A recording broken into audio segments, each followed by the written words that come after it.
estou na esperança lá, mas cada conversa que eu tenho com o professor Mauro, às vezes eu ganho esperança, às vezes eu perco esperança. Você está dizendo que eu estou tirando sua esperança? Eu sou culpado disso? Claro, porque o senhor vem com, olha, vai despigmentar. Se Não, tem isso aí, de cara, não tem saída. despigmentação, Isso aí é a realidade de todos nós. Quando a gente não tinha esse conhecimento, né, não tem, eu fiz um monte de cruzamentos para trás, você acha que até hoje eu sim, não pago o preço? Pago. Mas o mais importante é a gente ter aprendido isso e daqui para frente a gente ir fazendo diferente. Paciência. claro. Eu acho que todos nós estamos caminhando bem, cada um fazendo algumas construções, né, direcionadas, e é isso daí, vamos caminhando e vamos crescendo. Estamos todos no mesmo barco, e paciência. Eu já separei macho de fêmea, parei com a reprodução. O meu problema não é agora quando entra o frio, é quando começa a esquentar a água. Geralmente, se for dar algum problema sanitário aí, é quando começa a esquentar a água. Vocês preparam os peixes assim antes da alimenta com alguma coisa diferente, para eles estarem mais fortes para passar por isso ou é no seja o que Deus quiser? Bom, no meu caso específico, eu não faço mudança nenhuma no manejo, exceto que eu vou reduzir a quantidade de ração à medida que a temperatura vai baixando, para não sobrar ração e não alterar a água, né? E eu, inclusive, eu não separo macho de fêmea. Eu deixo junto, porque quando chega, vai chegando a época da reprodução, né? É importante que eles estejam juntos para sincronizar macho e fêmea. Então, eu não separo. Eu tenho tanque para cada raça específico separado, né? E aí, de acordo com o tamanho do tanque e volume de água, eu mantenho X peixes ali. Mas macho e fêmea, e aí eu só controlo a alimentação e, periodicamente, sifonagem de acúmulo de sedimento, boa aeração, que é fundamental. É mais importante, a meu ver, uma boa aeração do que uma filtragem. A filtragem ela complementa, né? A filtragem é excelente, principalmente para quem está com peixe em aquário. A filtragem é fundamental. Mas na minha questão assim, de tanques e caixas d'água, a aeração é mais relevante do que a filtragem. Quando começa a aumentar partícula em suspensão, aí entra com filtro, quando necessário. Fora isso, é deixar sedimentar o fundo, sifonar e completar a água. Meu manejo basicamente é esse. É tudo dentro da realidade de cada um desenvolve um manejo, né? Adequado à sua realidade. É isso mesmo. Hoje eu estava filmando uns anchozinhos e uns lionhead, mas na verdade o cruzamento não deu muito certo. Eu não consigo dizer exatamente. Para mim é tudo ranchu e com o dorsal reto. Eu tenho que dar uma olhada no material quando o pessoal lá de fora eles fazem esse cruzamento e denominam Lion Shu, né? Mas qual é a característica esperada desse padrão lá que eles criaram?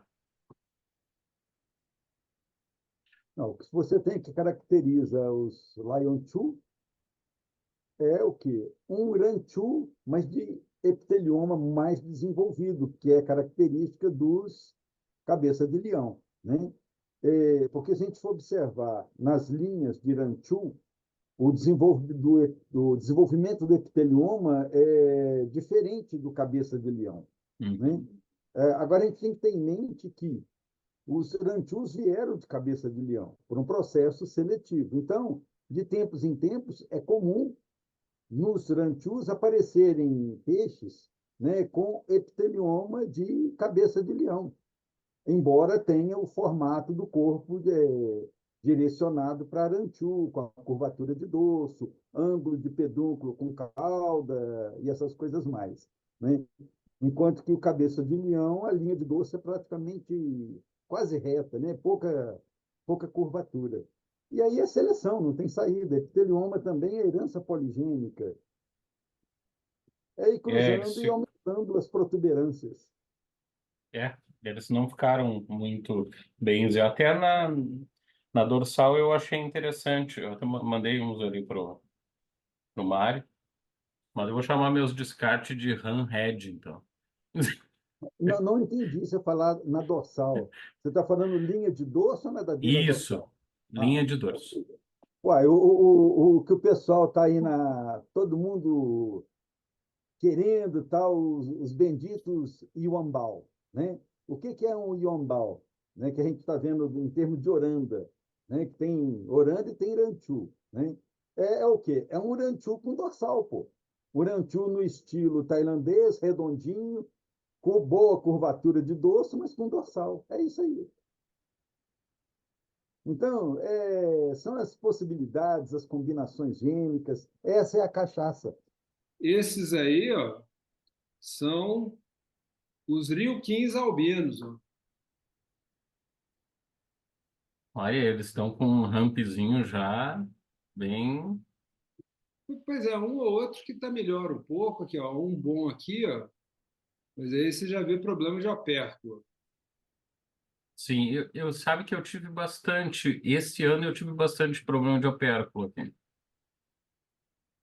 E a cabeça aquela mais arredondada. Pois é, mas eu acho que nós já discutimos aí para trás, ó, em algum momento aí, o problema do Sim, opérculo, primeiro que ele tem, parece que ele é uma característica dominante. E especificamente nos Ryukins, eu acho que ele embola um pouco com o corpo do peixe sendo muito largo, e aí acaba que a seleção para isso é pouco efetiva, né? Quer dizer, dos poucos cruzamentos que eu já fiz aqui, problema de opérculo aparece direto. eu no ano passado eu não tive problemas assim graves, assim, foram poucos peixes. Esse ano eu tive bem mais, que Uhum. são peixes em F2, que são filhos dos filhos do ano passado. Como eu não tinha nenhum ranchu macho, eu usei um Lionhead na reprodução. Então, esse aí até tá com uma curvatura, tem um defeito ali na dorsal, mas ele ficou com uma curvatura interessante. E com o Wen, eu acredito que dentro da variedade para Ranchu mesmo. A O, cauda tá razoável, no meu ponto de vista. A dorsal não tá muito boa, que tem aquele defeito lá no final. a dorsal não, a linha de dorso, né? Linha de dorso, isso, desculpa. Esse bichinho está com que idade, Douglas? Um ano. Agora ele completou um ano e um pouquinho. Sim. Que ele não tem a linha de dorso tão curvada. Ele tem uma linha de dorso mais reta e tem a curvatura é lá no final. Tem Uhum. alguns criadores que têm uma linha dessa forma. Não gosto tanto. Eu gosto da curvatura mais harmônica. Mas é aquilo, né? Seguindo os ensinamentos de vocês, a gente vai trabalhando com o que tem. Uhum. Exatamente. Eu estou perguntando a questão porque esse desenvolvimento do WIN, né, leva um tempo. E dependendo da linhagem, ele vai desenvolver mais a partir do segundo ano. No primeiro ano, ele começa a esboçar, para desenvolver depois no segundo ano, para frente, né? Entendi. E tendo em mente que as linhas de Ranchu, de um modo geral, não têm um E tão proeminente quanto dos cabeças de leão. Cabeça de leão tem um desenvolvimento do E mais acentuado. Agora sim eu estou vendo os goldfish.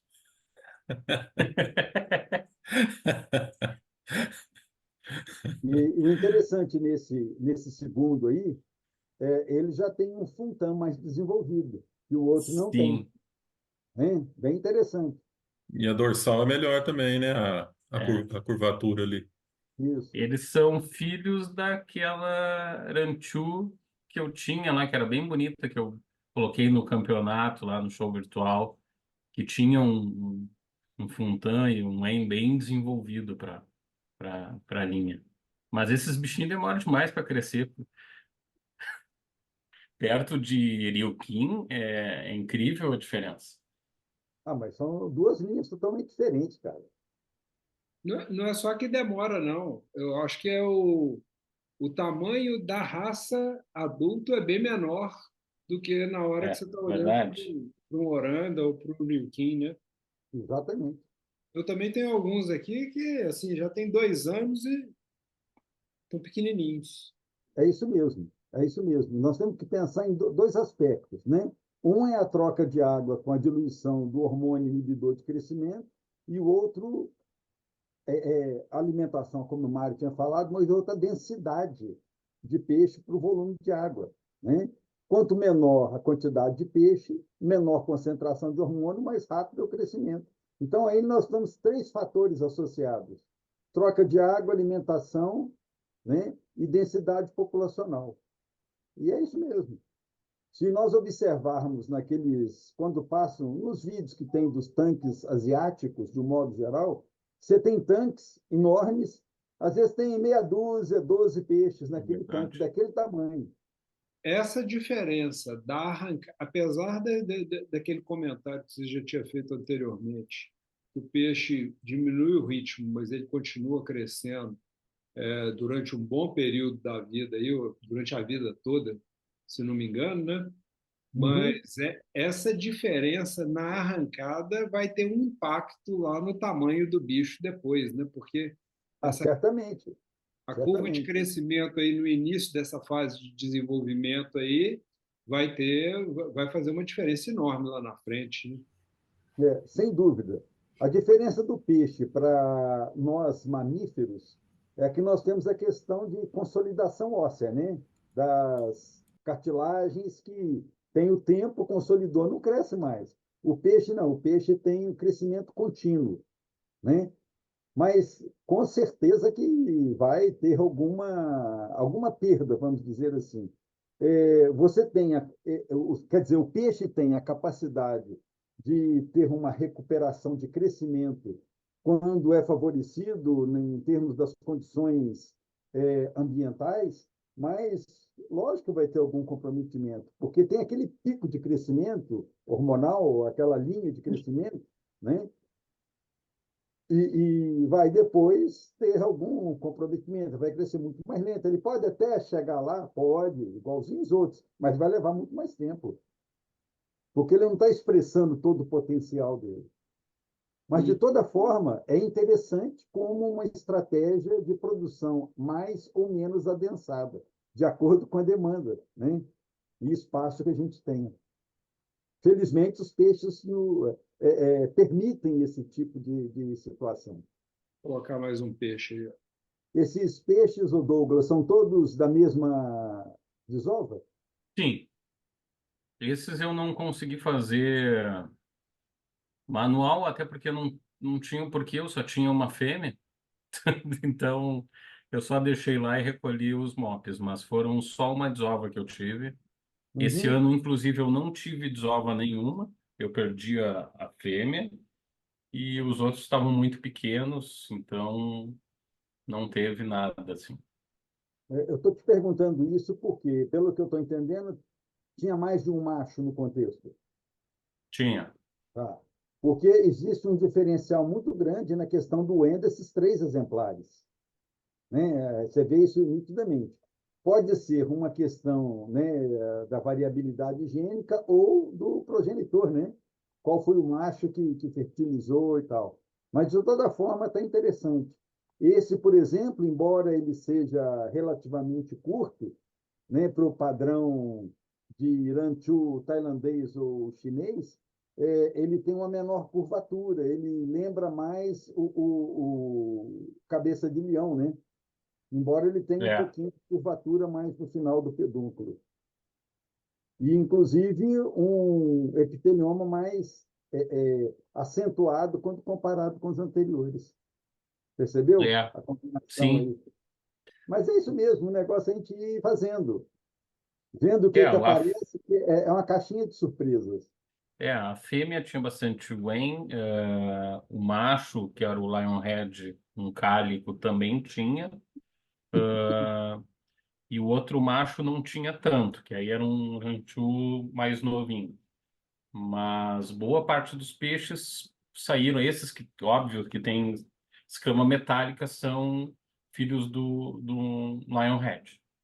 Você acrescentou um detalhe: a fêmea não era cálico e o macho, Não, o cabeça de leão, cálico. era. Então, o que é cálico é do macho, cabeça de leão. O Exatamente. outro não era, né? Exato. Isso Por daí. isso que eu Aí, consigo controlar. é uma caixinha de surpresa, como eu disse. As possibilidades são muitas, é muita variabilidade. E isso é que é interessante, porque surge coisas, cada hora é uma novidade É diferente. verdade. Ô Douglas, você estava falando aí da questão de como que você não fez a reprodução manual. Eu passei a fazer aquelas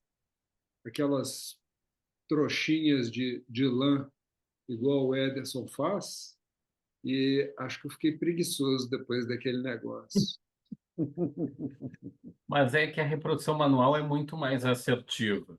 E só que nesse aí eu não eu perdi mesmo e aí teve essa desova, eu salvei. Claro que eu deixo as buchinhas ali, os mop, né, que a gente chama, mas não tenha dúvida. Os Ryukin, quase todos eu consegui fazer desova manual. Aham. Mas eu digo é porque, assim, apesar de ser mais É mais assertivo, fácil?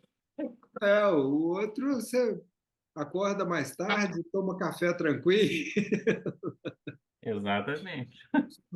senão você tem que ficar pulando a cama e deixa ele lá ver se os peixes como é que estão, não sei o quê, e tarará, né?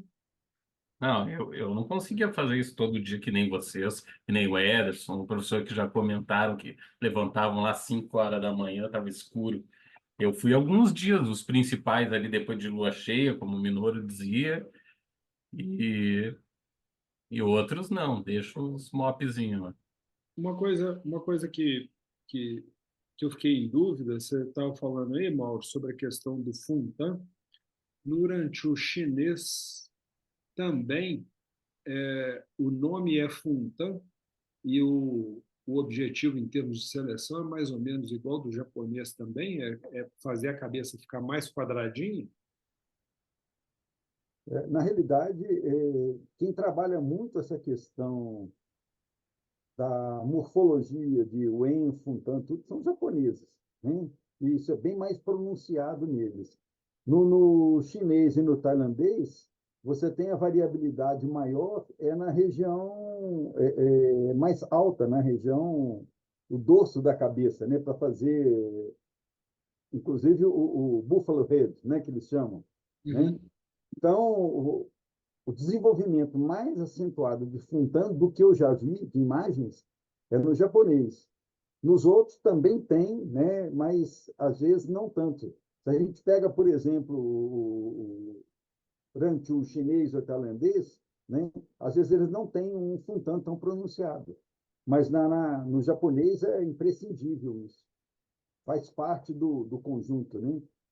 Na realidade, quando você falou da cabeça quadradinha, o padrão para o Uranchu japonês é retangular, né? A estrutura de Wen com Funtan, daquela puxada para frente, assim, fica meio retangular a coisa. Mas aí retangular o corpo como um todo, né?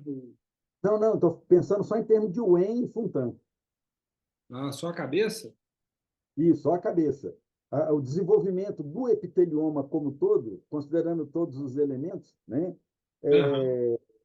Dorsal, lateral e frontal, né? No japonês ele é mais retangular.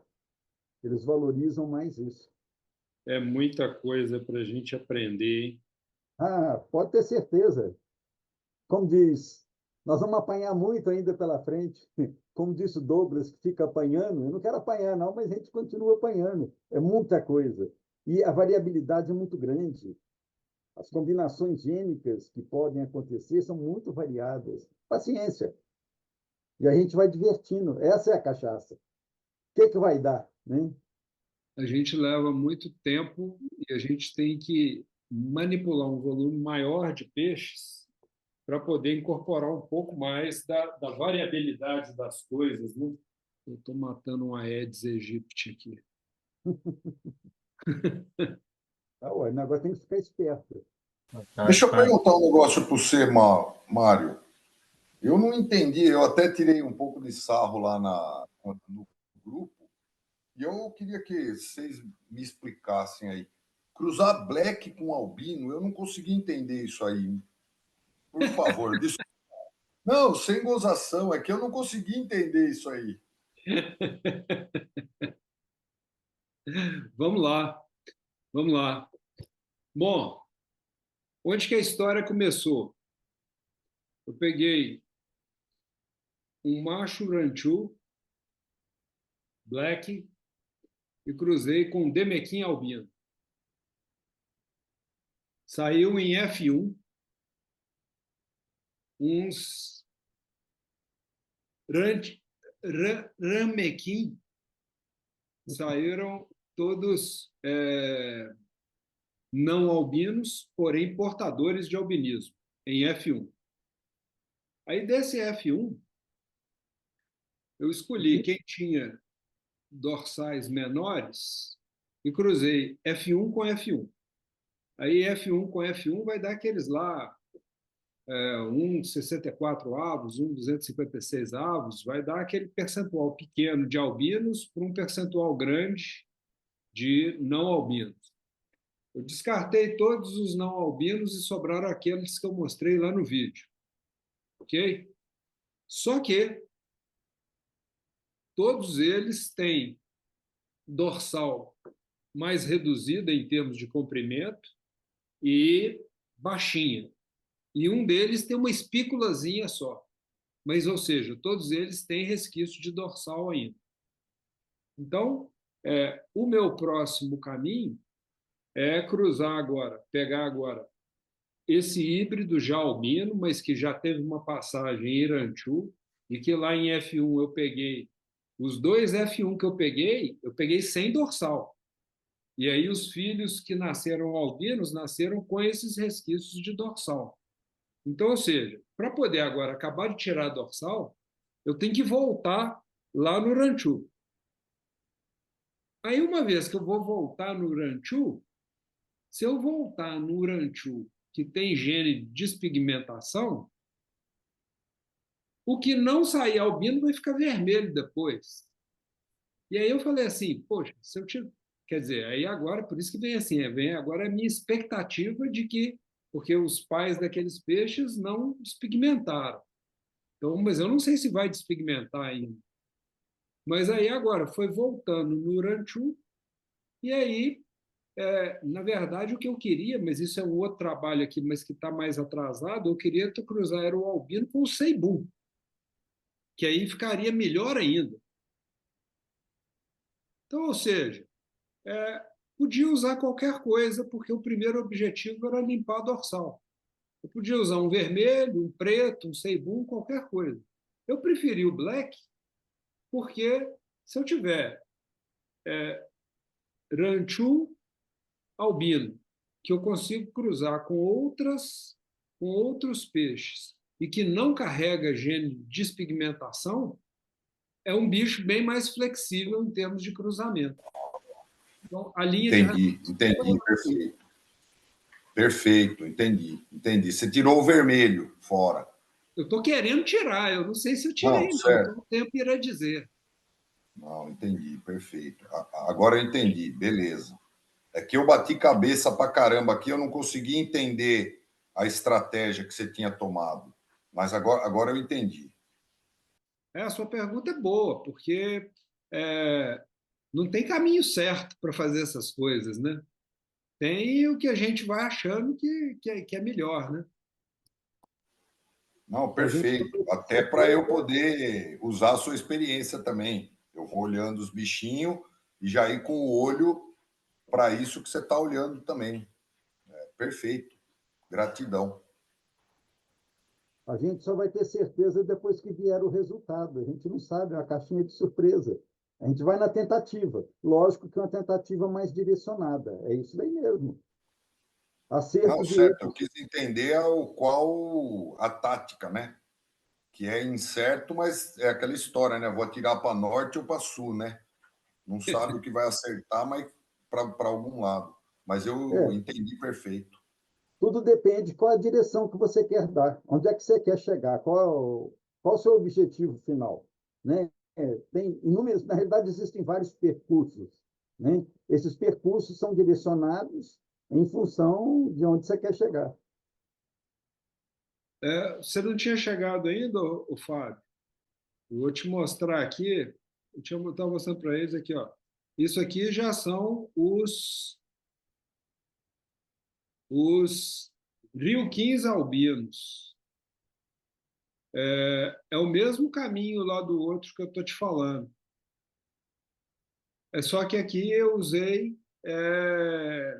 peixe vermelho, peixe com gene de despigmentação. Então, esses bichinhos aqui, se cruzar com cálico, por exemplo, o que não ficar albino vai despigmentar. Eu venho. Você usou Demequim porque era o albino que você tinha, era Demequim, é isso? Exatamente. Não, Exatamente. porque na verdade você não queria Demequim, você queria albino, né? Eu queria era o gene do albinismo. Qualquer coisa que fosse albino, né? Eu queria o gene do albinismo, exatamente. E ele estava lá dentro do Demequim. Não, entendi, agora entendi. E aí, nessa E nasceu, como que nasceu a porcentagem dos olhos, em termos de Demequim? lá em F1, nasceu um bocado de peixe com meio Demequim, com o olho um pouquinho, uns com pouco, outros com quase nada. Já nos F2 ali, já praticamente já sumiu a protusão ocular. Por isso aí, essa que é a hora que o Mauro fala aí da cachaça aí, da gente pegar e buscar e juntar esse pedaço aqui com aquele pedaço ali e tal, e aí é tempo, né? Agora, nasceram alguns filhotes albinos agora essa semana, filhos desses albinos com resquício de dorsal, mas eu acho que eles ainda vão sair com dorsal. Eu acho que o trabalho ainda vai precisar voltar mesmo, no Black lá, no Ranchu de novo, para depois ver se vai sair o bicho sem dorsal lá na frente. Tem alguma proximidade aí quer dizer, não é proximidade, né? Como é que chamaria isso? O Mauro talvez é que vai saber falar aí, porque quando você está selecionando algumas características, a hora que você a hora que eu selecionei os só albinos, lá no meio dos não albinos tinha peixe sem dorsal. E eu cruzei sem dorsal com sem dorsal, e nos filhos, os albinos, todos com resquício de dorsal. Então, ou seja, creio eu que os genes da dorsal estão ali próximos da seleção do albinismo, sabe? É uma possibilidade. Na realidade, eu não tenho ainda muito claro a expressão e ausência de expressão de dorsal. Ao que tudo indica, é herança poligênica, né? Porque há uma variabilidade muito grande, às vezes aparece resquício lá do final da dorsal, resquício no início da dorsal, no meio do caminho. Isso é bem característico dessa variabilidade de herança poligênica. Mas eu até hoje não encontrei uma informação mais fundamentada de quantos genes caracterizam isso, né? Então, aí mesmo, a gente vai fazendo, avaliando na tentativa, direcionando para ver se a gente acerta. Enquanto a gente não tem essas informações muito claras, é tentativa mesmo. Vocês devem se lembrar que eu comentei dos ranchus. Poxa, de peixe totalmente sem dorsal, nasceu um monte de bicho com dorsal. Ou seja, que cruzamento tem para trás? Eu não sei. Isso foi lá de fora. E, inclusive, é a origem dos Iuambau que eu estou fazendo, né? São filhos de ranchu, macho e fêmea, sem nada, e um monte de filhotes com dorsal. É um negócio muito doido, uma variabilidade muito grande. E eu imagino que deva ter muita relação de genes aí, de uma característica com outra, como você está suspeitando. Não sei se é diretamente com o albinismo, né? Uhum. Mas que alterações gênicas, eu não tenho dúvida disso, não. Para dar essa variabilidade, é isso mesmo. A gente tem que ir experimentando. A hora que a gente está selecionando para uma característica, sai outra também, né?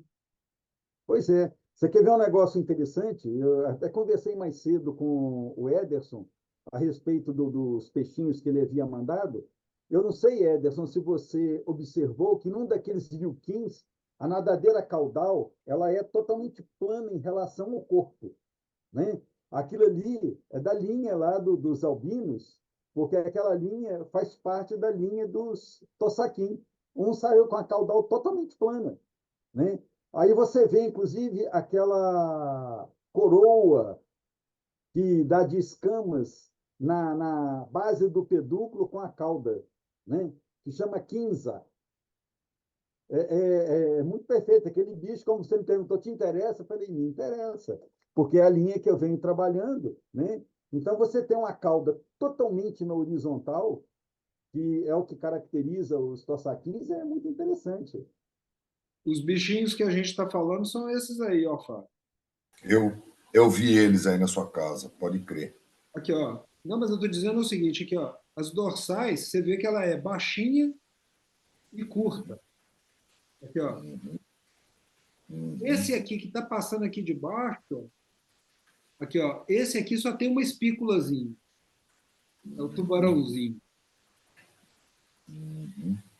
E aí, e esses outros filhotes que estão com eles aqui são outro cruzamento. Esses aqui são filhotes de ceibum.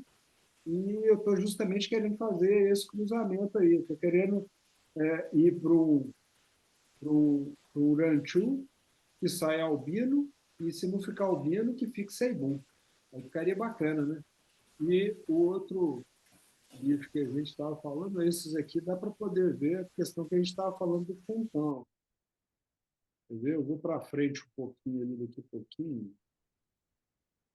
Ó, esses bichinhos têm um funtão bem marcado, né?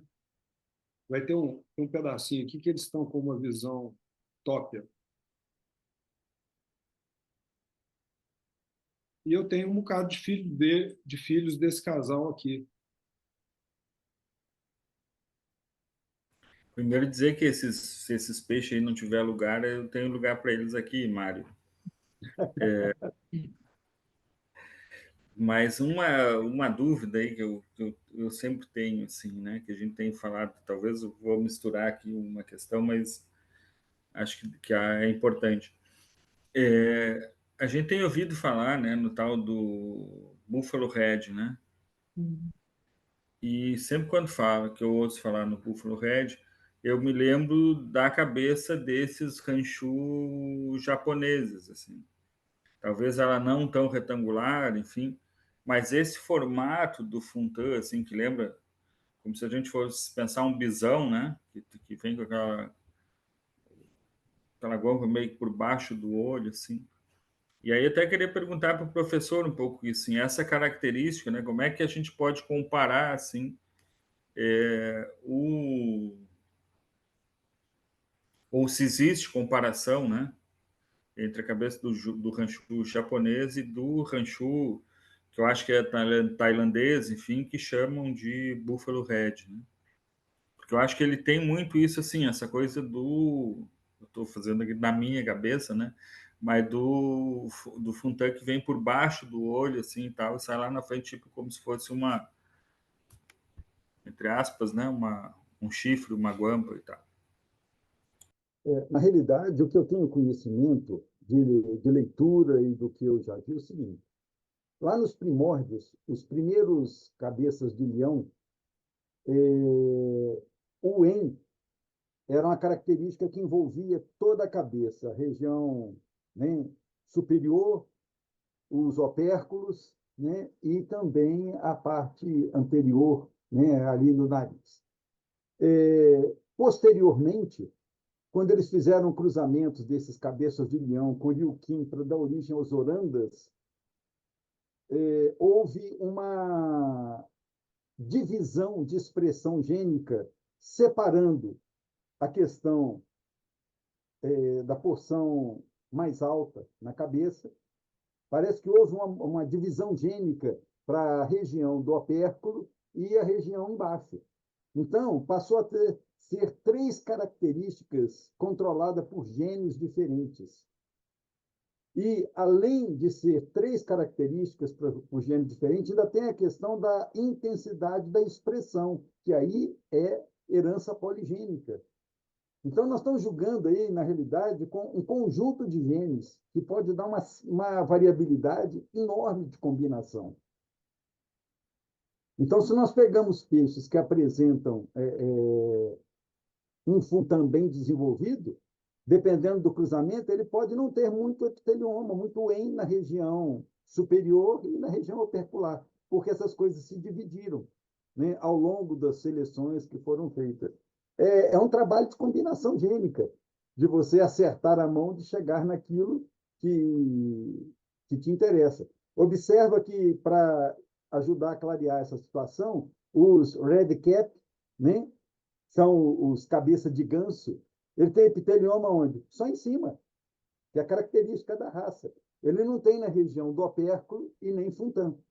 Ok? Não sei se te ajudei ou se complicou mais. E que é o padrão que fala Guzzi, né? Isso. Cabeça de ganso, é isso, né? Isso, cabeça de ganso. É característico das raças, né, dos red cap, ele não tem epitelioma na região opercular e muito menos funtão, é só em cima. Ou E seja, sendo que aquela área fica pigmentada de vermelho. Só aquela área, que é o ideal, né, para a característica da raça. mais ou menos assim, a gente pode dizer que prova que é uma característica poligênica, né? Uma vez que epitelioma na cabeça inteira, se a gente consegue separar e colocar numa linha só a parte de cima da cabeça, é sinal que tem um conjunto de genes responsável pelo epitelioma no alto da cabeça e outro conjunto de genes que cobre o opérculo e a parte de baixo da boca, né? Sim, e além disso, ainda tem a quantidade de desenvolvimento, de crescimento do EN, que é outra herança poligênica. São dois aspectos separados, né? Um, a localização do EN e o outro, grau de desenvolvimento, a extensão de expressão. E essa questão que você está trazendo do tempo para o EN desenvolver, né?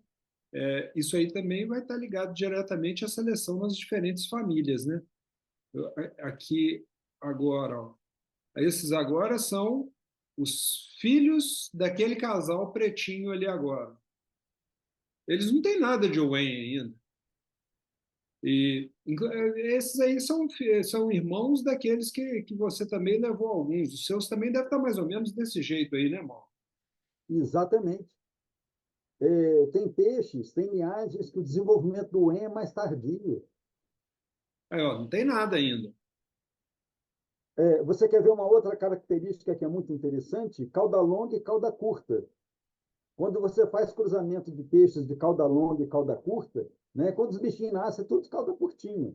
Alguns vão expressar cauda longa a partir de um tempo, às vezes leva 6 meses ou mais. Isso ocorre com meus peixes aqui. Aí que alguns vão começar a desenvolver a cauda, alongar a cauda. A expressão dessas características tem, como dizer assim, cada uma tem o seu tempo, né? É isso mesmo, é isso mesmo. Eu acho importante, uma vez que depois vai ter mais gente assistindo esse vídeo aqui, né? Lembrar que cauda de peixe é com U, né? Se for com L, é cauda de doce de pêssego, né? Isso. Faz parte, faz parte. Captei vossa mensagem, amado mestre. Agora, só respondendo aí o professor em relação à sua resposta, né? Quem quiser uma resposta simples, que vai estudar cálculo, né?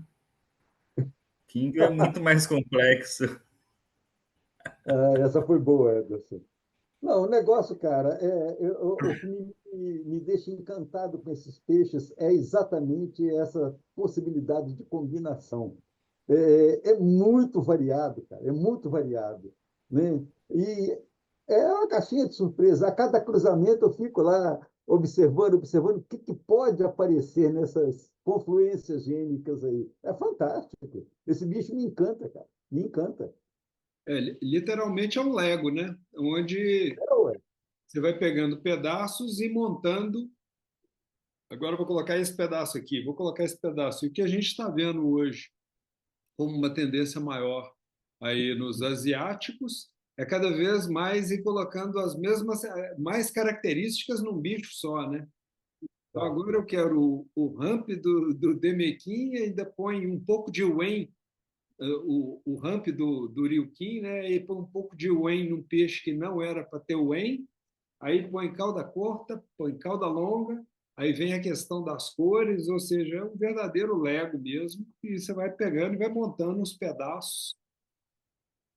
Mas o Lego é muito fácil, porque você pega tudo prontinho e junta ali. O problema é a gente conseguir fazer isso no peixe. O problema é que Conseguir, cada vez que tu insere uma característica, vem 15 junto, né? é isso que é interessante. Né? É que Lego vem com Todos nós. manual, né? Mas o bicho é fantástico, cara. O bicho é fantástico. É, Pois é. Tente montar um Lego fora daquela receitinha que vem lá no pacotinho, você vai ver que não tem nada de fácil também. Agora, e aquela. Esse acho que é um assunto que nós nunca abordamos. Foi aquela questão que eu não lembro quem foi que colocou isso lá no grupo, que o peixe era selvagem ou alguma cor escura, aí despigmentou, ficou vermelho e branco, depois perdeu o vermelho e ficou só branco. E o Mauro já havia comentado sobre isso, que alguns peixes têm um gene aí de perda de despigmentação do vermelho, né? Que aí não é a despigmentação da melanina, né? essa é a minha suspeita. Né? Eu acredito que possa ter havido alguma interação gênica, né, do que determina a perda de melanina com perda de outro pigmento. Essa é a minha suspeita. Né? É, então, além de despigmentar a melanina, tem também a perda do vermelho, né, do laranja. É um negócio muito maluco, cara. Ô, Mauro, As interações químicas aí é um negócio muito doido. agora, se acompanhar mais ou menos a mesma lógica da despigmentação da melanina, nós temos que correr igual o vampiro corre de cruz desse gene de despigmentação de vermelho, porque senão a gente passa a ter uns peixes que são mutantes desde quando nascem até ficando velho, né? Exatamente, Mário. Eu lembro que quem me chamou a atenção para esse contexto, já faz um tempo, o Fuji me falou assim, embora seja interessante que para o ranchu tradicional japonês seja vermelho e branco, né, eles evitam bastante o cruzamento de branco com vermelho, porque os peixes brancos tendem a despigmentar os vermelhos. Ou seja, aquele que é totalmente branco, que é ausência de pigmento, né? O king, quando tem total ausência de células pigmentares, né? Ele fica branco. Né? Você pega, por exemplo, o ceibum, que ele já tem geneticamente determinada ausência de vermelho, né? Se ele perder melanina, ele vai ficar branco. Vai ficar branco. Então, eles procuram cruzar vermelho e branco, e não branco com vermelho, para não correr o risco do branco influenciar e perder o vermelho posteriormente. Nós temos muito que aprender ainda, Mário. É, Como diz, tem muito quilômetro para rodar. É isso, cara. isso A que você gente não encontra, às vezes, essas respostas na literatura. Não tem. Eu pelo menos, não encontrei até hoje. Não, e com certeza essa informação do Food vem de informação que ele aprendeu com os japoneses, né? Ele aprendeu Isso, a isso lá, né? prática. Ele não tirou Isso, a isso da prática cabeça deles dele. lá, exatamente. Exatamente isso, a prática deles, a vivência. Né? Pode ser que eu me arrependa em algum momento aí, mas já tem algum tempo que eu estou descartando os match, sabe? Eu passei a descartar os match, porque toda vez eles vão ficando mais velhos e aí depois é aquele peixe pelo meio do caminho e depois do que o Sakai fez o comentário lá de, bom, vai fazer cálico de match com metálico que você vai ver que cai a qualidade da coloração do, do cálico, né? Possível que tenha uma interação aí, alguma ligação de genes. É possível.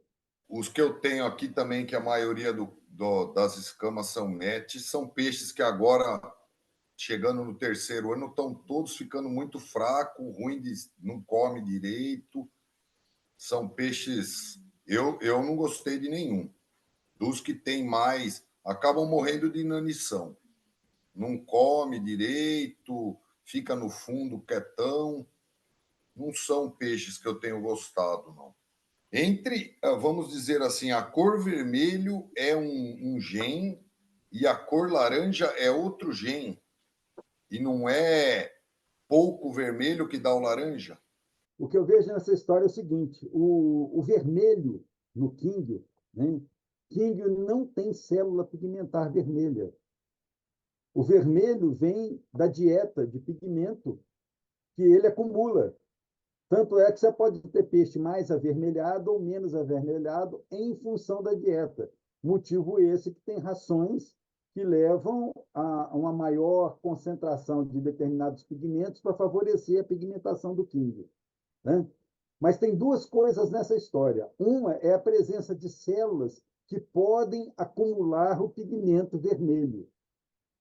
O outro é a ausência de células capazes de acumular pigmento vermelho. Lá na origem dos quínguios, não tinha quínguio vermelho, tinha quínguio dourado, por isso goldfish. Ok? Posteriormente, vieram mutações que apareceram células capazes de estocar pigmento vermelho. Então, de acordo com a capacidade dessas células de estocagem de pigmento vermelho, vai dar laranja, mais avermelhado, mais vermelho ainda. Eu estou com uma linhagem aqui em casa de cruzamentos que está muito interessante, mas muito interessante. E, assim, isso vai levar algumas gerações para eu confirmar a minha possível suposição. Não vou nem colocar teoria, não, é suposição. São peixes que vieram de linhas de albino e que têm aquela questão da epistasia, e que essa linha também tem chocolate. Eu tenho uns peixes desses que não são albinos, mas a intensidade do vermelho deles é maravilhoso. São pouquinhos, né? E eu espero tirar filhotes deles agora. Inclusive, eles devem me dar filhotes albinos, né? E eu espero que sejam albinos vermelhos. Observe que tem aí passos e passos e passos nessa brincadeira. E isso, para mim, assim, é um conjunto de possibilidades. Eu ainda não tenho certeza e clareza de tudo isso. Não tenho. Eu venho, como diz, elucubrando. Aproveitar que você está nessa questão da coloração aí, porque, por causa dessa pergunta aí do Minoro aí, ó. Amarelo é laranja desbotado, despigmentado? Amarelo é amarelo, laranja é laranja, vermelho é vermelho. E uma coisa, a hora que eu vi essa pergunta do Minoro, isso aqui me fez lembrar, porque a gente vê isso muito claro nos albinos, né? Porque a hora que você vê o albino de amarelo, ele é uma tonalidade, um albino de chocolate é outra tonalidade, e um albino de ceibum é outra tonalidade, né? E são todos albinos. Então, o albinismo é ausência de melanina. Os outros pigmentos são outros pigmentos que participam disso. Como no caso do ceibum, o gene determina a supressão de pigmento laranja, vermelho, ele fica branco. Uhum. O par de gene do ceibum, lá naquele artigo do Xangen, que nós já falamos diversas vezes sobre ele mostra que não tem células pigmentares para laranja, para vermelho. Não tem. Ele suprime essas células. Ficam só células de melanina específicas, diferenciadas, inclusive, dos melanócitos normais, em função da distribuição dos grânulos, né, dos melanosomos, mas não tem vermelho. E o curioso é que isso é algo que até hoje eu ainda não consegui assim, a entender. Eu preciso encontrar com um colega meu que é geneticista, porque quando você cruza o ceibum com chocolate, observa, ceibum é um par de genes recessivos. Chocolate são 4 pares de genes recessivos. Quando você cruza os dois, A filhotada que nasce é selvagem, tendendo para tom mais escuro, inclusive black. Beleza. Quando você cruza dois desses peixes, né, desse F1, vai sair ceibum com manchas chocolate, com maior ou menor intensidade, de acordo com a expressão dos 4 pares de genes chocolate. Aí eu penso assim, pô, mas se no ceibum ele suprime a expressão do laranja, do vermelho, como é que nesse daí ceibum com chocolate, o chocolate consegue sobrepor o ceibum? Percebeu? De sair manchas. Meu raciocínio, minha limitação, vamos dizer assim, minha limitação de genética não me permite ainda ter clareza disso. Eu espero em breve ter oportunidade de conversar com um amigo lá da UFOP, que é geneticista, para ver se ele me clareia isso, de como ocorre essa expressão assim dessa variabilidade. É um negócio muito curioso para mim. Eu fico um pouco frustrado, assim, né, do Mauro não entender uma explicação tão simples dessa, né? É, não sei como é que ele não compreende uma coisa dessa, mas vamos lá. Primeiro, assim, uma pergunta em relação aos match, e é uma pergunta mesmo. Isso, por exemplo, que o Mário coloca, né? Bom, eu passei a descartar. Eu tenho acompanhado, assim, né? Aqueles que ficam match, de fato, eles são peixes mais frágeis, enfim. Agora, qual é a diferença do match? E aí é uma pergunta mesmo, né? Em relação àquilo que o Fuji lá tem nos ranchu dele e tal, que ele chama de momiji, né? São peixes também com todas as escamas transparentes. E aí, nesse caso, por exemplo, assim, eu já tive peixes que eu comprei dele que eram totalmente transparentes e que depois começaram a pigmentar, né, as camadas mais profundas, digamos assim, né? E o bicho acabou ficando vermelho. Essa é uma primeira questão, assim, né, daquilo que o Mário pautou, enfim. E a outra é qual é o momento para a gente definir que, de fato, o peixe é match. Bom, o match é que não tem, né, escamas metalizadas, né? Então tá, beleza, isso aí. Mas mesmo assim, em algum momento, alguns podem começar a pigmentar, como no caso dos momiji.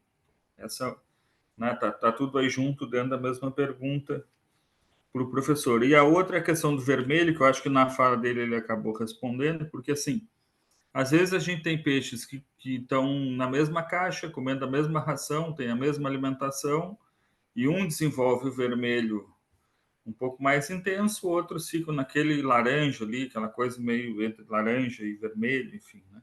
Mas eu acho que ele já respondeu que é em função da presença das células, né, capazes de acumular, né, a pigmentação.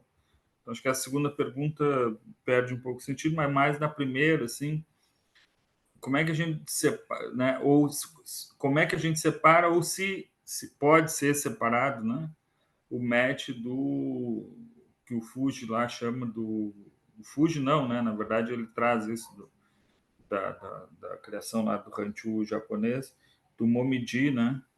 Que são peixes com as escamas totalmente transparentes. Bom, nós temos aí duas coisas nessa história. Embora a gente simplificadamente diga que o mete é aquele peixe que não tem escama metálica, isso, vamos dizer assim, uma reduçãozinha do processo. O que significa esse contexto de escama metálica e não metálica? É a presença ou ausência de iridócitos, células que refletem, que têm e vão refletir os raios solares dando metálico, né?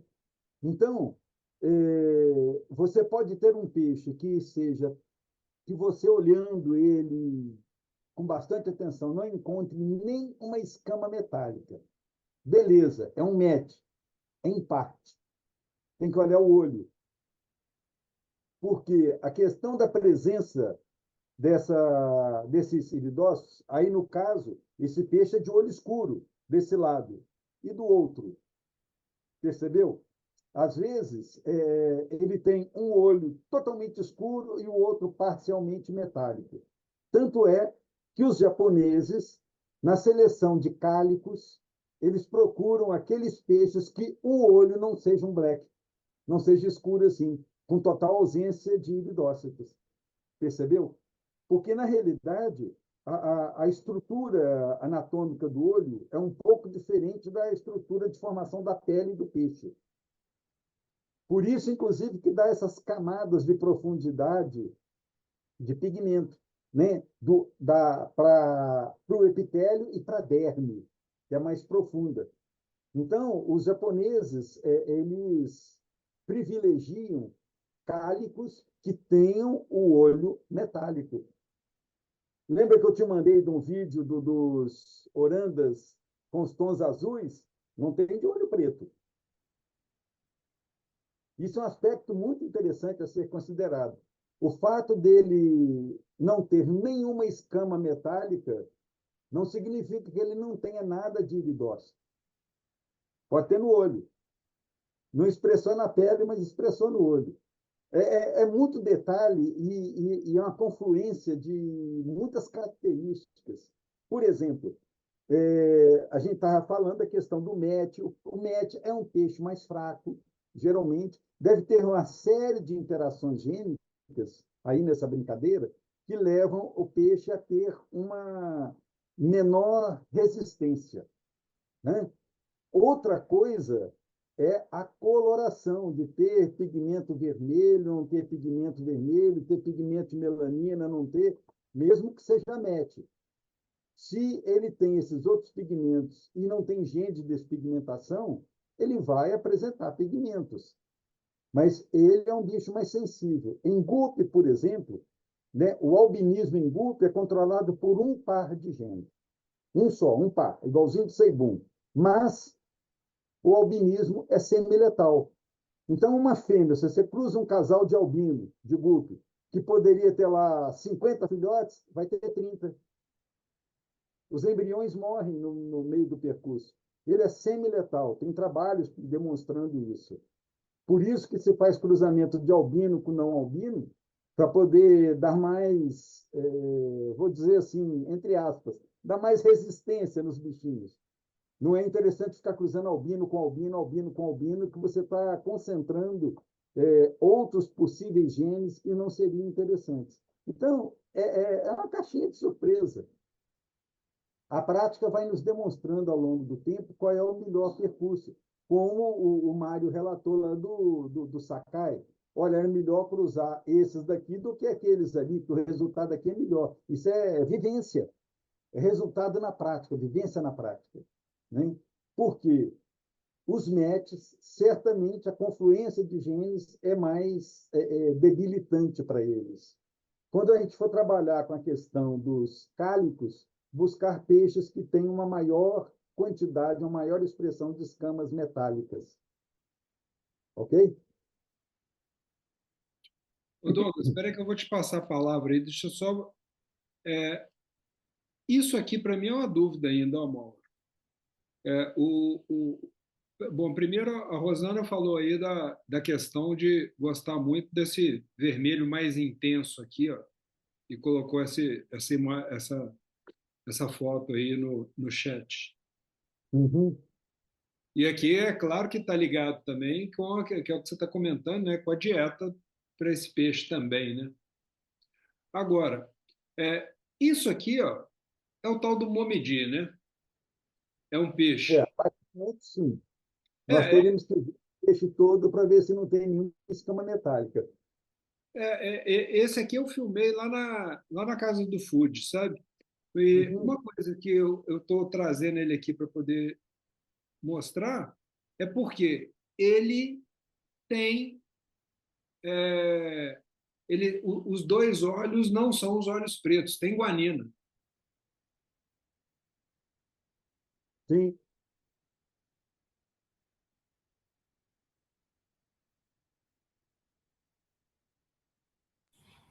Entendi. Tem uma diferença grande aí, né? Tem uma diferença grande, exatamente.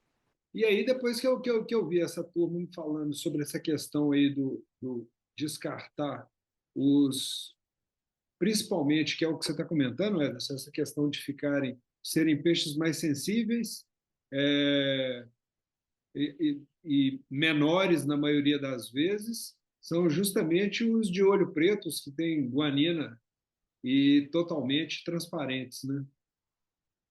Não tem guanina, né, Marcos? Não tem guanina. Não Né? tem. No olho totalmente preto, não tem.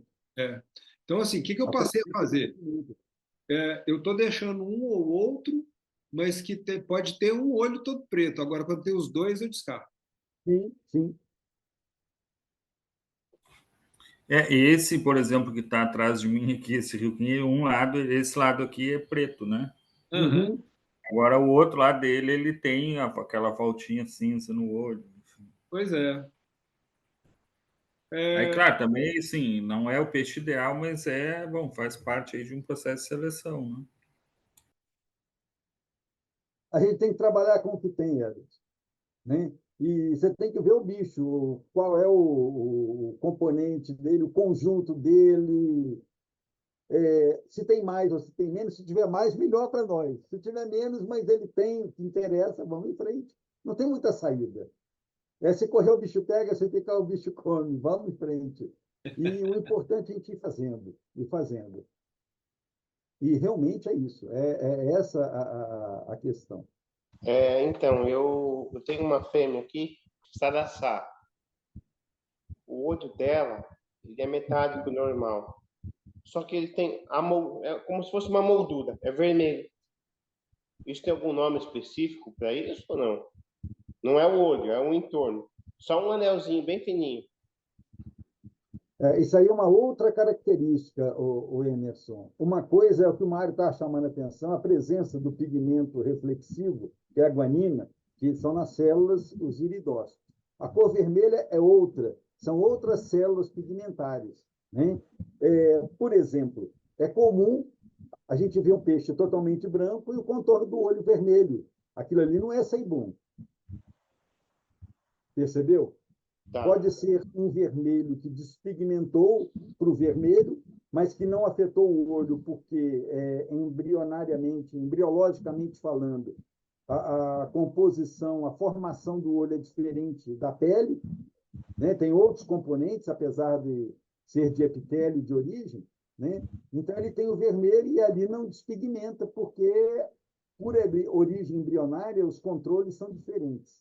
Né? É um peixe que tem em sua composição gene vermelho que pode, para o corpo, ter perdido a pigmentação vermelha por outra ação gênica. Aí, ó. o Ederson mandou uma imagem do outro lado daquele peixe que está ali atrás da cabeça dele. E observa que ele tem escama metálica desse lado. Sim. E não é uma só. Ainda tem essa questão de expressão de um lado e de outro. Eu estou querendo fazer aqui, né? Assim, eu tenho esses peixes, chegaram em mim, enfim, e tá bem, eles não, né? Tem ele, mais duas fêmeas que são muito semelhantes, assim, e eu não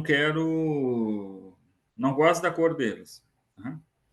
Assim, para mim, a questão aqui é tentar transferir esse formato, né, de cauda, de nadadeira, né? Eu acho que ele tem uma dorsal, eles têm uma dorsal para mim e caudal espetacular, assim. Transferir isso para tentar colocar isso produzir um peixe vermelho e branco com esse formato, né? E aí eu acho que é legal assim para ficar registrado, né, Mário? O que eu estou tentando fazer aqui, assim, cruzando eles, entre eles, claro, para manter a genética, mas também cruzando com um rioquim vermelho e branco, né?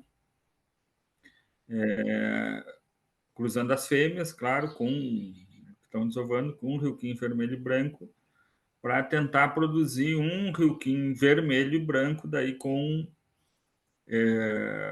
a caudal, né? Com esse formato de nadadeira, enfim, principalmente a dorsal e a caudal. É por aí o caminho, né, professor? Assim, como é que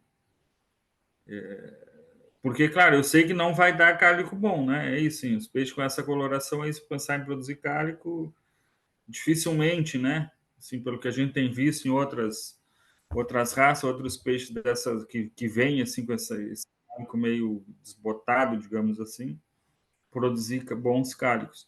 O pessoal tem tentado fazer isso um pouco no Demequim, tentando cruzar com o Demequim mais escuro, né? Enfim, para tentar produzir uns cálicos mais com mais presença de melanina, digamos assim.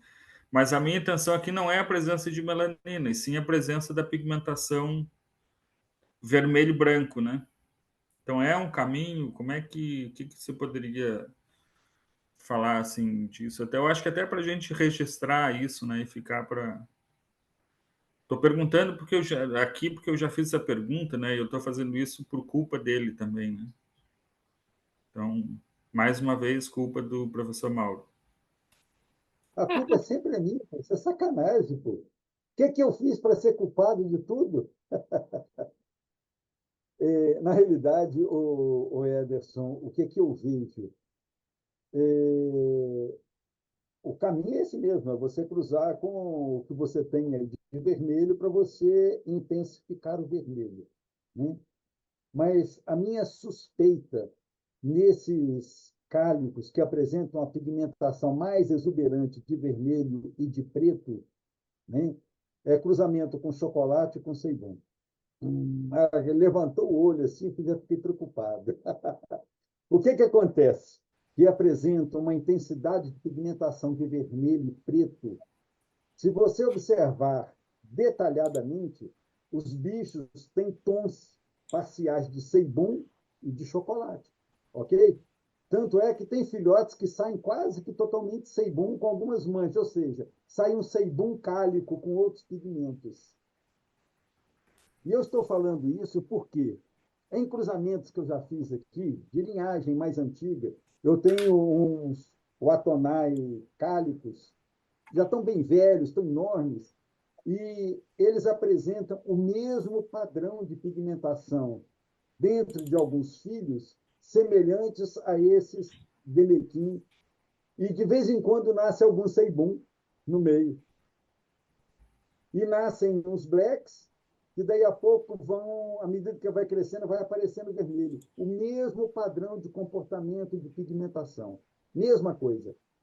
Então, eu acho que, na realidade, tem vários cruzamentos nessa história, há várias etapas que levam a essa coloração. O fato de você cruzar o peixe cálico com o vermelho, você vai estar introduzindo o gene de despigmentação para os cálicos. Mas o seu interesse é vermelho e branco, morreu, acabou. Né? O que vai perder vai ser a melanina, ok? Não vai ter para frente a melanina, mas não é o seu interesse a melanina. Então, o caminho é esse daí mesmo. Agora, se quiser aqueles cálicos altamente pigmentados, né, aí não seria interessante cruzar com vermelho e branco, e sim com chocolate e ceibum, desde que a linhagem não tenha gene de despigmentação. Observa que é outro caminho com outro objetivo. Ô, Mauro, você falou desses watonais seus aí, e aí eu fiz um vídeo um dia desses, esqueci até de colocar lá no grupo. Eu adoro esses peixes. Ó. Uhum.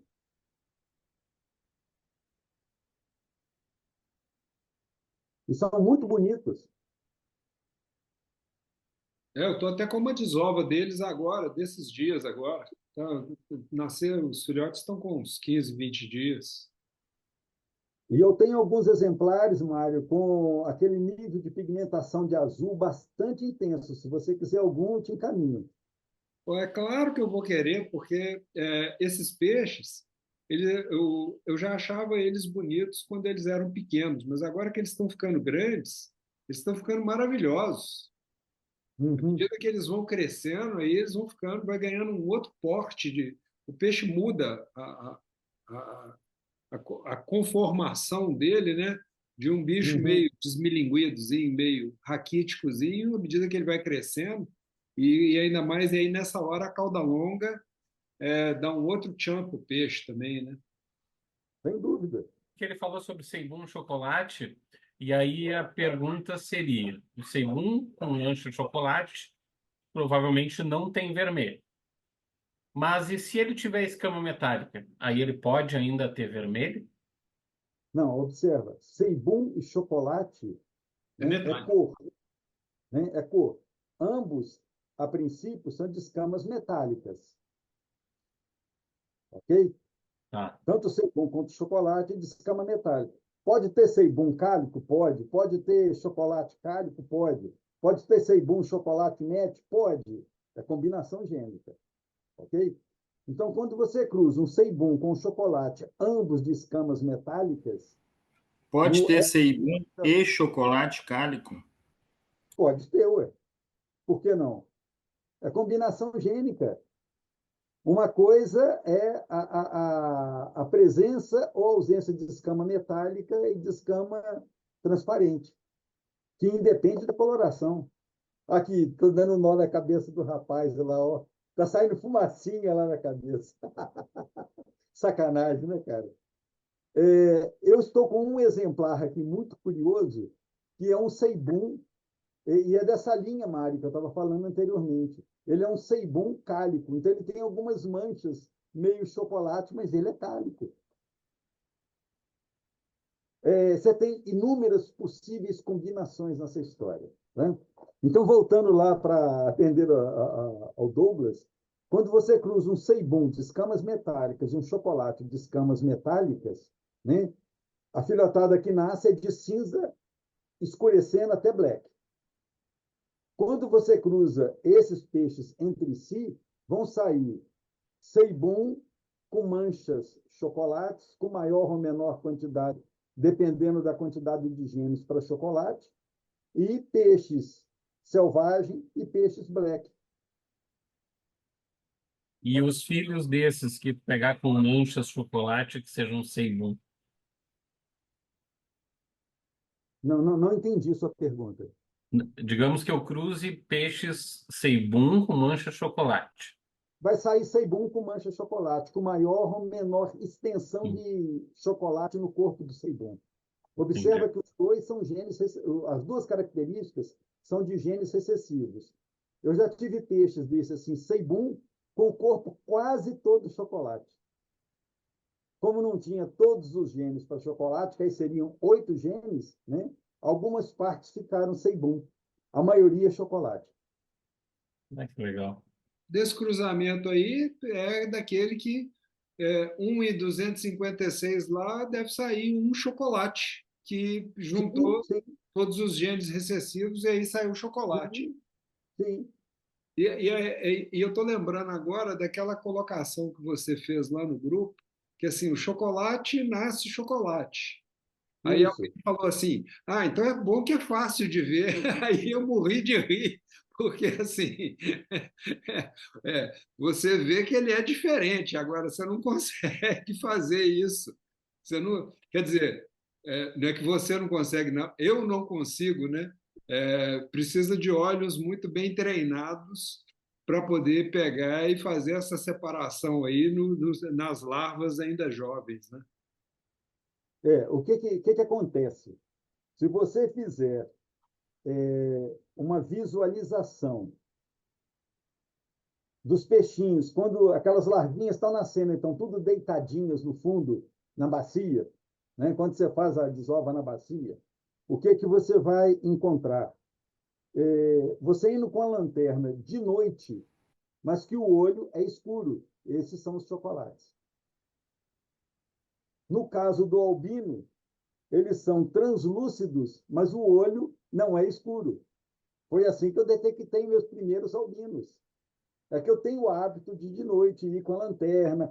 Eu acabei de te mandar aí, Mário, o vídeo dos filhotes desses peixes que eu te comentei aí dos Watonai cálicos.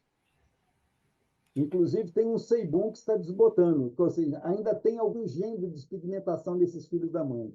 Se der para mostrar para o pessoal. E a É, outra coisa que eu quero dizer é que eu nunca fiz desova na bacia. Quem faz sempre a desova são as peixes, né? Filho da mãe. 1-0 para ele hoje. Eu só espero você. Valeu, valeu. Gostei dessa.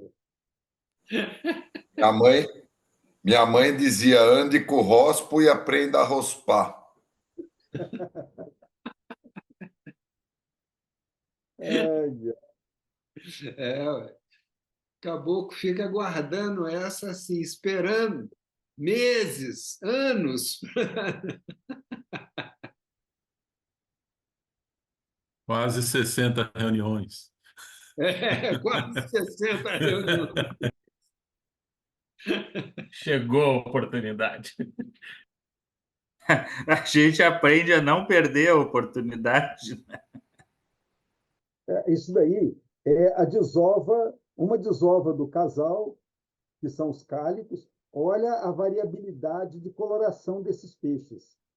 Tem o ceibum, que é esse acinzentado que está mais à direita aí, descendo, que está clareando, ele está despigmentando, né? Uhum. E tem peixes praticamente pretos e outros com bastante tom de azul, e tem totalmente laranja. Eu te mandei o vídeo dos pais também. Eu estava procurando aqui, acho que se eu não encaminhei errado, foi aí. Só para vocês terem ideia da variabilidade do que é cálico. Um casal que tem um padrão de coloração bem próximo, mas dá uma variabilidade enorme. E tem filhotes totalmente pretos desse casal. Essa miscelânea, isso aí é um tanque. Isso aí é são todos irmãos. É uma desova só, essa turma. Tá chegando. É só para mostrar assim, a variabilidade que os cálicos apresentam. É uma caixinha de surpresa. Pois é, e foi justamente nesse espírito aí que eu comecei a ver, a hora que eu estava vendo o resultado depois que cresciam os match, com os dois olhos pretos, eu falei assim, eu não vou investir tempo nesses peixinhos aqui mais não, porque Uhum. o resultado dos outros cruzamentos é muito mais interessante. Sim. E, inclusive, no desenvolvimento dos peixinhos, os métios, como são mais lentos, acho que eles são consumidos pelos irmãos. Eles são predados. Uhum. Porque você, depois de um determinado estágio, é raro você achar algum match no meio da turma. Você encontra cálicos e metálicos, mas match não. Eles são bem mais sensíveis. Aí, ó, aos pais aí. Eles estão com os pomponzinhos aí junto. A filmagem não é muito boa porque eu não domino essas técnicas, beleza. Mas a fêmea é essa com menos vermelho aí, está no meio do vídeo aí. O macho tem aqueles tons avermelhados. Eu tinha julgado ração, que o Sérgio tinha me perguntado a respeito dos peixes para mostrar para ele. Eu mandei esse vídeo para ele. Estou resgatando lá do Sérgio. E o macho tem bastante vermelho. E são peixes mais antigos aqui em casa, já estão bem mais velhos, têm as caudas muito longas.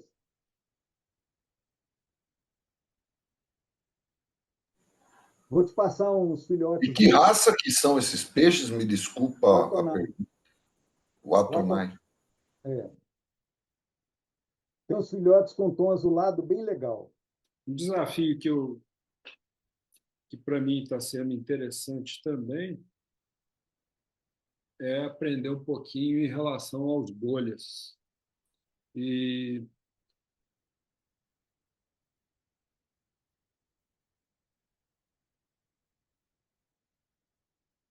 alguns. Foi no dia, acho que 14 de março, isso. Então, tem um mês e alguns dias, um mês e 7 dias. E aí, eu tinha filmado um dia que um bolha acidentou e estourou a bolha. E hoje eu filmei, depois de 40 dias, como que o peixe está. Eu achei muito legal, porque a bolha cicatrizou, ela já começou a encher de novo. Aí, ó. E o peixe está numa boa.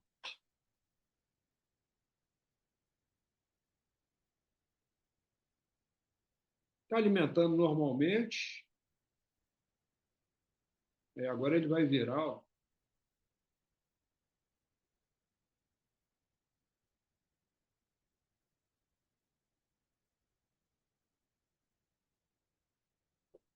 E aí, por que eu estou trazendo esse peixe aqui para poder mostrar para vocês? Primeiro, porque para mim é uma novidade o tempo de recuperação e como que é o processo de cicatrização e para a recomposição da bolha.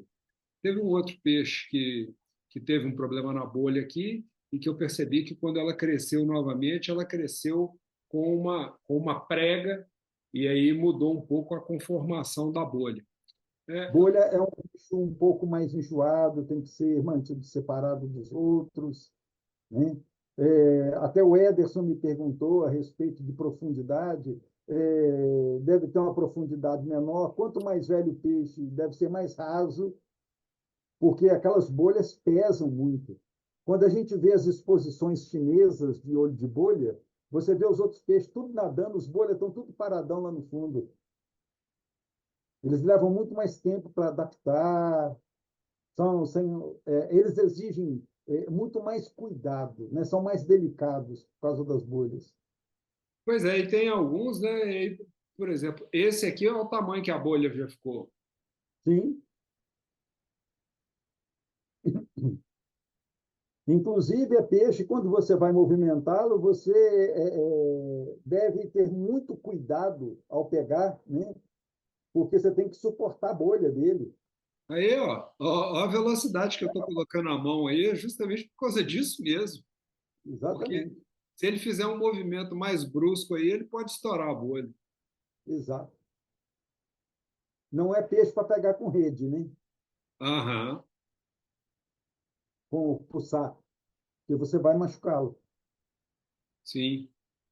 Qual que é esse material que tem dentro da bolha? É linfa? Né? E a segunda pergunta é o seguinte, qual que foi o tratamento para recuperação desse bolha, que teve a bolha, o extravasamento desse líquido lá? Eu sou interessado em tratamento. Né? Ô, Minoro, do conteúdo da bolha, leigamente eu ia te falar que tem água, sabe? Mas é um líquido lá que é produzido internamente porque a bolha vai enchendo. E com relação àquele acidente que teve ali, eu dei um banho de sal no peixe e soltei no tanque lá. Então, foi só um banho e voltou no tanque. Ele não ficou em tratamento em hospital, nada. Hora nenhuma. No hospital, não. Foi só um banho de sal. Quantas gramas de sal? Eu, Bastante? eu uso aquela receita padrão do Mauro lá de 1 colher de sopa para 10 litros d'água Ah, tá. Tranquilo. Não, e, beleza. e ficou lá meia hora, 1 hora. Meia E, hora. Um banho de meia hora. e eu soltei o peixe e tá aí, beleza. Beleza. Obrigado. A gente está esperando você mesmo, Mauro. Ah, mas você já respondeu, ué. Você respondeu o que eu iria responder, já foi. Ah, é? Nada a acrescentar. Então ali é água mesmo, né? É porque é claro que é um líquido produzido ali pelo corpo do Ah, peixe. sim, sim, sim. Na realidade, é um exudato, né? Aham. Eu não sei exatamente a composição, não, Minoro. Nunca li nada a respeito, não. Então, e aí quando eu vi aquela recuperação daquele peixe ali, e o peixe, assim, desde o primeiro dia que aconteceu o acidente, ele não ficou debilitado. Na verdade, quanto maior a bolha, mais problema para o peixe, pô, né? Uhum. Para ele carregar aquilo, dificulta mais, tem maior chance de lesão. Então, acho que seria interessante trabalhar com peixes que não desenvolvam tanto a bolha, embora lá para a Ásia, né, o valor na exposição é os peixes com maiores bolhas, mas o bicho fica muito comprometido. Maravilha. Combinado então, gente. Uma ótima semana para todo mundo. Um bom bate-papo hoje. Beleza. Boa Um noite. abraço, pessoal. Boa noite. Realmente, gente. Um abraço, até mais. Tchau, Boa tchau. noite, gente. Boa semana.